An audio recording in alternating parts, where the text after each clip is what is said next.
From the National Newsroom of the Canadian Press, I'm Karen Rebo. Prime Minister Mark Carney will begin hosting G7 leaders later today as they begin arriving at their annual summit, this time in Kananaskis, Alberta. And some analysts say Carney's main goal should be preventing the G7 from falling apart. Senator Peter Beam is a former diplomat who played a central role in the G7 for decades. He's among those thinking it's unlikely this summit will end with the usual joint statement agreed to by all leaders. Former Canadian Ambassador Carrie Buck says open conflict at the summit will only boost the clout of hostile states like China. And she says it could lead to no G7 summit happening next year. Today, the leaders are expected to have informal meetings with each other before moving into more structured discussions on Monday about things like harnessing artificial intelligence and boosting energy security. Jason White, The Canadian Press. The G7 summit is opening against a backdrop of mounting tensions and violence in the Middle East, triggered by Israel's attack on Iranian missile and nuclear sites on Friday.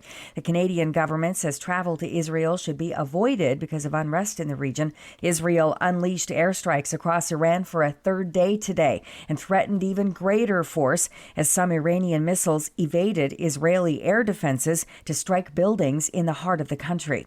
Planned talks for today on Iran's nuclear program, which could provide an off-ramp, were called off. The region braced for a protracted conflict after Israel's surprise bombardment of Iran's nuclear and military sites on Friday killed several top generals and nuclear scientists.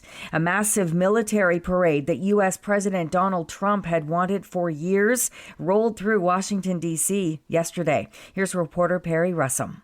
A spectacle in the skies and on the streets of Washington, D.C. Trump watching on as 6,000 soldiers, tanks, and fighter jets roar through the nation's capital. The celebration marking the Army's 250th anniversary. It also happens to be the president's 79th birthday. Every other country celebrates their victories. It's about time America did too. That's what we're doing tonight. The Army estimates this will cost taxpayers as much as $45 million. In Minnesota, organizers there canceled demonstrations as police tracked a suspect in the shootings of two legislators and their spouses there. Edmonton Oilers fans say Game 5 on home ice didn't go the way they wanted in their quest for a Stanley Cup. The defending champion Florida Panthers beat the Oilers 5-2 last night to take a 3-2 lead in their best-of-7 NHL title series. Outside Rogers Place, Oilers fan Brady Bell said the loss was hard to watch, but he still believes his team will bring home the cup.